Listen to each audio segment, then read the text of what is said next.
is KRUI, Iowa City.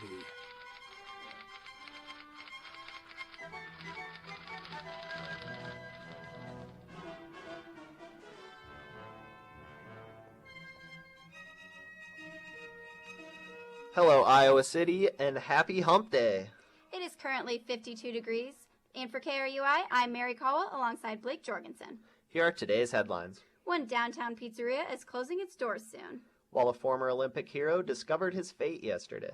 And Iowa City is becoming a political hotbed this week. That's right. First Lady Michelle Obama was in Iowa City yesterday. She and Democratic Senate hopeful Bruce Braley campaigned in front of about 800 students at the Iowa Memorial Union. Obama challenged students to step up, get out, and vote. She said Democrats won in 2008 and 2012 because women, minorities, and young people voted in numbers larger than expected. To counter the Obama-Braley rally, Kentucky Senator Rand Paul and Republican Senate hopeful Joni Ernst will hold their own rally in Iowa City today.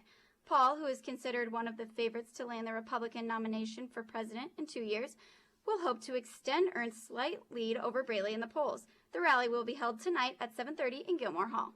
The Wedge in downtown Iowa City is closing its doors after 6 years of business. This iconic pizzeria in the Ped Mall will no longer be selling their pizza by the slice. The Iowa City City Council unanimously approved the Wedge's request to terminate their lease. The lease would have gone until April 2016, however, the local business says that the pizzeria is not working out financially. With this downtown location vacant, the city will lose an estimated $8,300 per month. So far, there are no definite future tenants of this space. One lawmaker is pushing for tougher animal cruelty laws after an Iowa City man abused his cat. Earlier this month, Leo Nopolis was charged with animal cruelty after he recorded himself throwing his cat against the ceiling for 3 hours.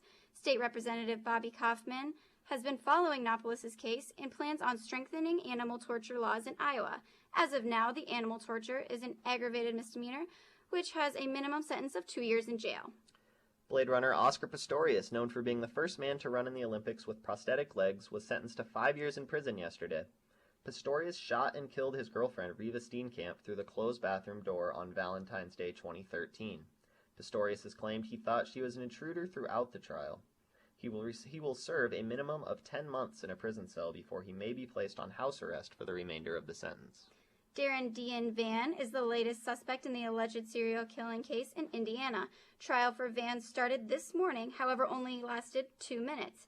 Van simply stared ahead and refused to acknowledge the judge and her questions whether or not he understood why he was in the courtroom. Judge Kathleen Sullivan found the situation frustrating and has postponed the trial for a week. After Van's refusal to cooperate in the courtroom, Judge Sullivan said, quote, "You can stay in jail forever." As far as the investigation, the FBI is trying to track Van's movements around the country in recent years.